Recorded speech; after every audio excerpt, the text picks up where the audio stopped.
शिव सत्य हैं, समर्पण हैं, त्याग हैं और परिभाषित होने से परे हैं। शास्त्रों में कहा गया है कि आत्मा त्वम गिरजामति सहचरा प्राणा शरीरम गृहम।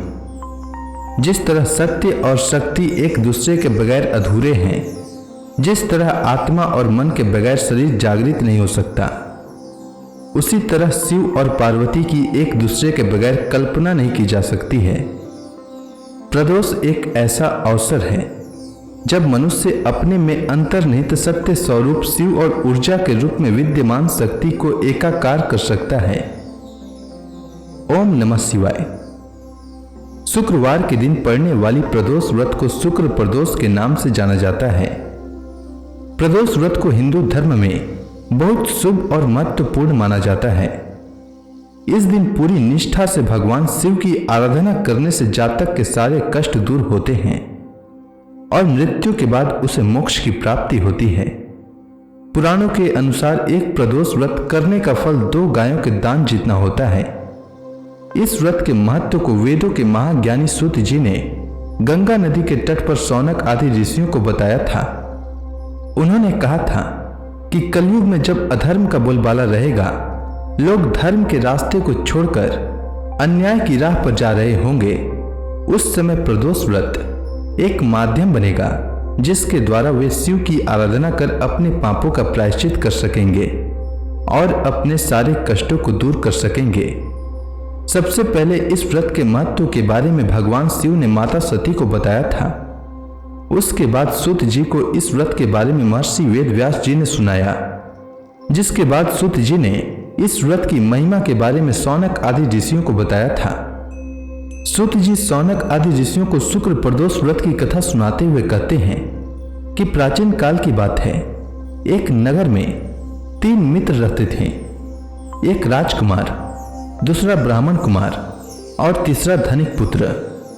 तीनों की आपस में गहरी मित्रता थी।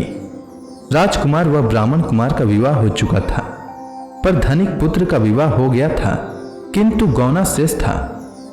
एक दिन तीनों मित्र आपस में बैठकर स्त्रियों के विषय में चर्चा कर रहे थे।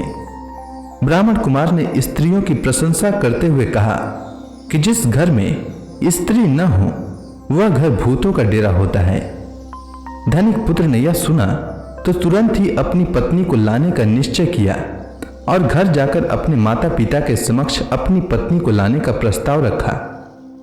तब उसके माता पिता ने उसे समझाया कि अभी शुक्र देवता डूबे हुए हैं, ऐसे में बहू बेटियों को उनके घर से विदा करवा लाना शुभ नहीं होता। किंतु धनिक पुत्र नहीं माना और ससुराल पहुंच गया।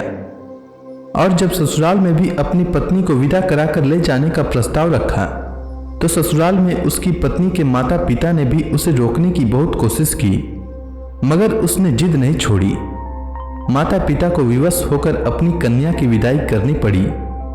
ससुराल से विदा हो पति पत्नी नगर से बाहर निकले ही थे कि उनकी बैलगाड़ी का पहिया अलग हो गया और एक बैल की टांग टूट गई।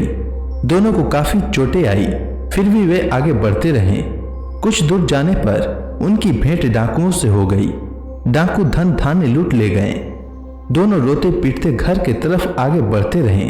रास्ते में पैदल चलते चलते दोनों काफी थक गए, पर किसी तरह गांव पहुंचने ही वाले थे कि उन्हें प्यास लग गई।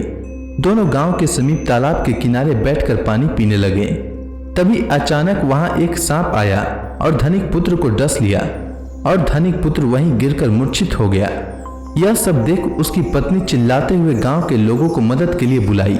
तब गांव के लोग आए और उसे उठाकर उसके घर तक पहुंचा दिया। पुत्र का यह हाल देख उसका पिता दौड़कर वैद्य के पास गया और वैद्य को बुला लाया। वैद्य ने निरीक्षण के बाद घोषणा की कि धनिक पुत्र 3 दिन में मर जाएगा। धनिक पुत्र को सांप ने डस लिया। यह समाचार पूरे गांव में जंगल की आग की तरह फैल गई।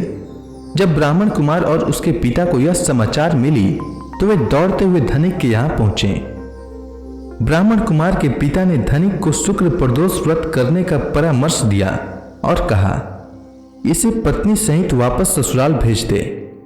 यह सारी बाधाएं इसलिए आई है क्योंकि आपका पुत्र शुक्रास्त में पत्नी को विदा करा लाया है। यदि यह वापस ससुराल पहुंच जाए तो यह बच जाएगा। धनिक ने वैसा ही किया। उसने शुक्र प्रदोष व्रत रखा और भगवान शिव की विधिवत पूजा किया और धनिक कुमार को पत्नी सहित ससुराल भेज दिया। ससुराल पहुंचते ही धनिक पुत्र की हालत ठीक होती चली गई। कुछ दिनों के बाद धनिक पुत्र पूरी तरह स्वस्थ हो गया। शुक्र प्रदोष के महात्म्य से सभी घोर कष्ट टल गए।